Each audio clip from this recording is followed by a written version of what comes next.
Hey guys, Dustin Miller with the PPC Pros. I want to talk about search attribution in AdWords, what it means, why you're missing out on a big piece of the puzzle if you're not looking at it, and how to use this information to your advantage. Let's jump right in.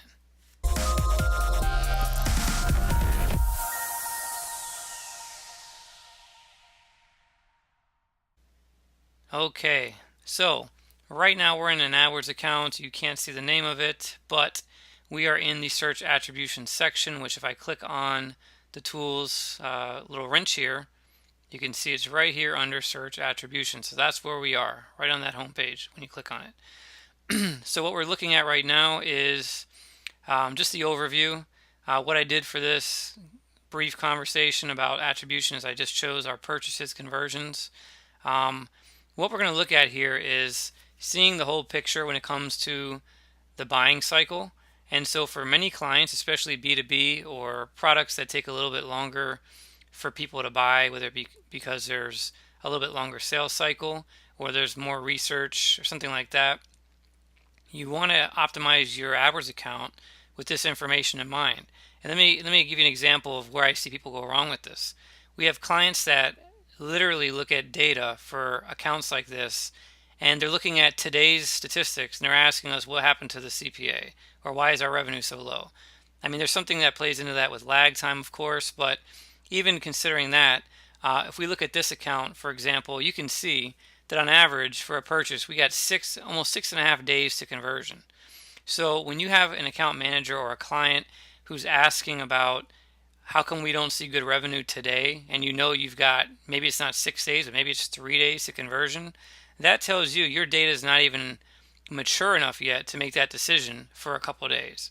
So I want to get into some of the stats. I want to explain to you what some of it means. I won't get into every section here, but at least some of the main reports you can look at and what they mean for your business. So let's just hop right into that.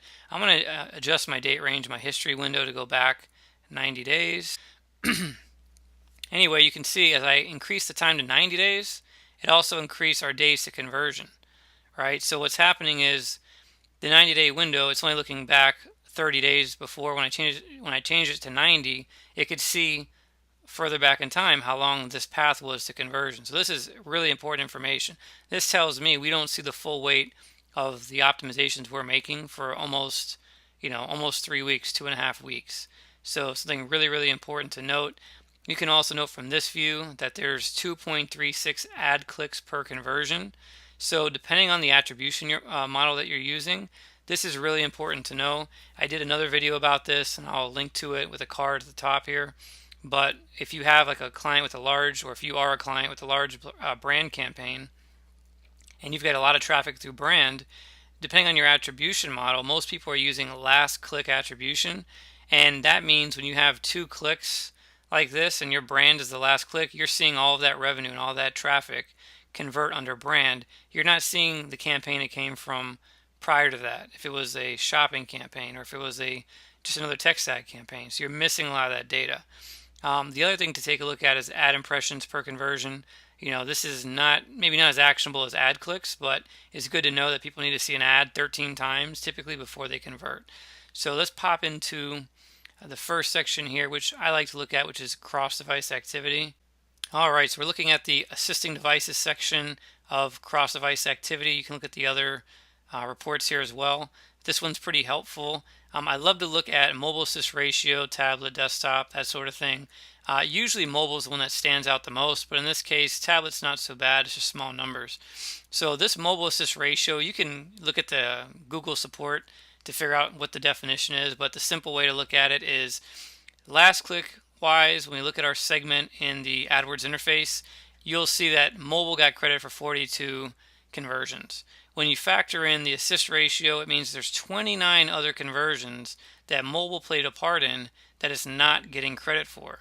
And so I'm going to hop into the AdWords interface in a moment to explain how this bites people when they're doing optimization, when they don't look at the other 29 clicks. But if we look down here, we can see that mobile had indeed 42 last click conversions with a value of $8,400, right? So that's what you would see under a segment for how much conversion value mobile is driving. But then there's another $6,000, almost double the amount you can see in total mobile is contributing to. Okay, so now we're in AdWords. I just pulled up this shopping campaign just as an example. I used the last 30-day date range, but I just want to prove a point here and explain why you're not seeing the whole picture if you're not looking at the attribution data. So when we look at this campaign and we have it segmented by device, which you can do right here, segment device, you can see the statistics for each device. So computers, you can see we spent $3,900 and we made 13,000. That's a 3.41 return on ad spend, which is pretty good. As far as mobile, you can see we spent 2,500, but we made 2,800. So we barely, this is just a little over, 1.15 return on ad spend, which isn't great. Now, if we just saw this data, then we'd be tempted to pull this number back. Let's say our target is a 3-to-1. We'd be tempted to cut our spend there or downbid by possibly 50%. Maybe we do that incrementally, maybe not. The problem is because we've already seen that there's about 69% of the time a conversion starts with a click on mobile and ends on desktop, we're not factoring in the revenue that mobile is generating from those conversions if we're not looking at search attribution.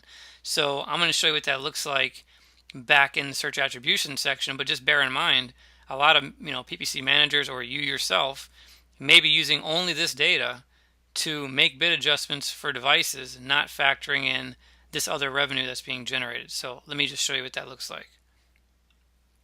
All right, so we're back to where we were before, right? This is what we were just talking about, mobile assist ratio. It means there's 29 click-assisted conversions, and there's 42 that we would have been able to see in that previous screen if that was for just that one campaign. This is for overall, right? We're not talking about one campaign here, but that's what we're going to dig into right now. So as I open this up, I'm going to just go to the same campaign we were looking at in the other view. And you can see right here, last click conversions on mobile were 15. The revenue that was accredited there was 2478. So this is a slightly different date range than the one we just looked at, but it's pretty close to the same date range.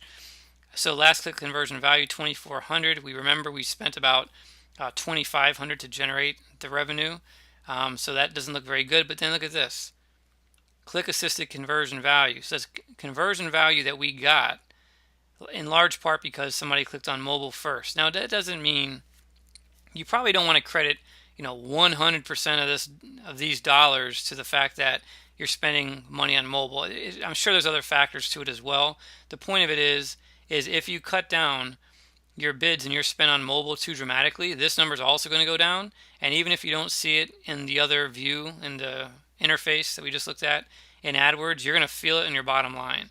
So this is one area where a lot of PPC agencies don't even get into this data, and they start trimming and cutting and making a bunch of adjustments, and they wonder what happened to the revenue. It just evaporates. They don't understand how that happens. And so the next part of attribution that is very similar to this with devices is what we're going to look at next, which is the paths. So if we look at paths, we can tell paths people are taking between campaigns. And this is pretty helpful if you've got certain campaigns that are leading traffic to others. One of the biggest paths that we see is people going from a shopping or a text ad campaign back to brand, especially when you have a client who has a big brand or you're selling products that have a lot of research in it. Because people are doing all the research up front, they're probably remembering who had the best product, coming back to the brand or to the website directly later, and then converting, right? So you're not usually going to see that data.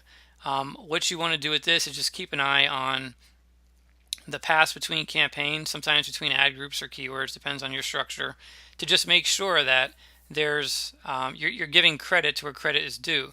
Once again, if you use a different attribution model besides last click, this is way less of an issue. If you use a linear or position-based attribution model, then you can see and get credit for each click in the path, but the default is last click, and that's what a lot of people use. So I'm kind of going over this so you guys are not left in the dark if you're not using a good attribution model. So take a look at this. You're not going to be able to see all these campaigns because they're blurred out for privacy, but you get the idea. They start with shopping, they end in remarketing.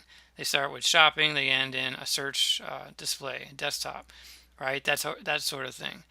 The other two reports I want to look at are time lag. This one's pretty cool. We kind of talked about it when we first got into the conversation on search attribution, which was that 17 days to a conversion, which you can see right here. That's from first impression. And also if we just go to first click, and we can see from last click. So from very first impression, you remember it said that there's about 13 impressions per conversion on average, right? And that, I guess, is happening over 17 days. If we go from the first click in a path, we can see it's about 13 days for people to convert. If we go from a last click, it's still about 5 days. So this helps us because let's just go from the last click analysis here. Even after somebody does the last click in a path, you can see on the same day, you're only really getting 70% of the revenue and 70% of the conversion data from the traffic. So your traffic or your data is really not going to be mature for at least 5 days, up to, we might say, 13 days, which means that you really want to give yourself time between optimizations to tell what's going on, and you don't want to knee-jerk react when you can only see oh, we made $35,000 on day one. You're not giving it the other time, but you're missing out on the fact that there's 8,500 here. This is like 9,500, another 1,000. We're at about a quarter of the revenue is coming in after a week roughly, right? So just bear this in mind as you're making decisions for optimization. Path length is also related to the time lag. It just has to do with ad clicks per conversion. So once again, we kind of already talked about this a few different ways. Just bear in mind, if you're using a last click attribution model and there's more than one click in a path, as you look at your own search attribution settings, just try to get into the data of where those other conversions are happening. Go back to the top pass report. You can even go to assisted conversions report. We'll look at that in just a second to see where these other clicks are happening. So we'll just pop into here real quick. And once again, you can see shopping campaign here at the top. Last click conversions is getting credit for 70 and $12,000 in revenue. But there's another 63 behind it that it assisted in with even almost an equal amount of revenue.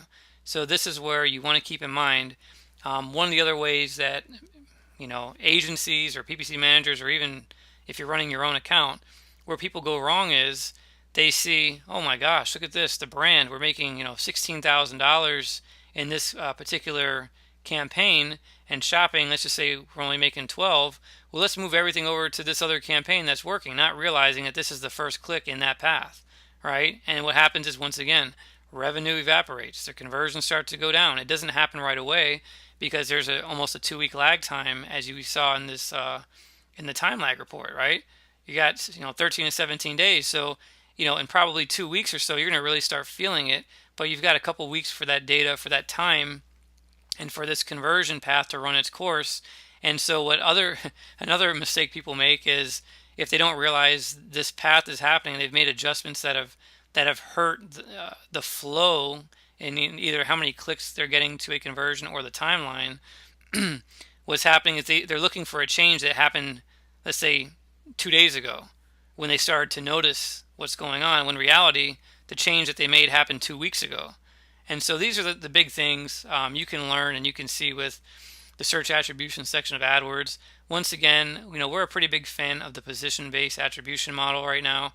I'm not saying it's better than anything. I mean, I think every model has its place, but for me, linear and position-based are great because it gives credit to each step of the path. Maybe not equal credit, but it does give credit, and we're able to see that path from beginning to end a whole lot easier, and especially because we don't have the click-assisted conversion columns in the new AdWords interface. At least not right now, we don't. So it makes it much more difficult to get this data.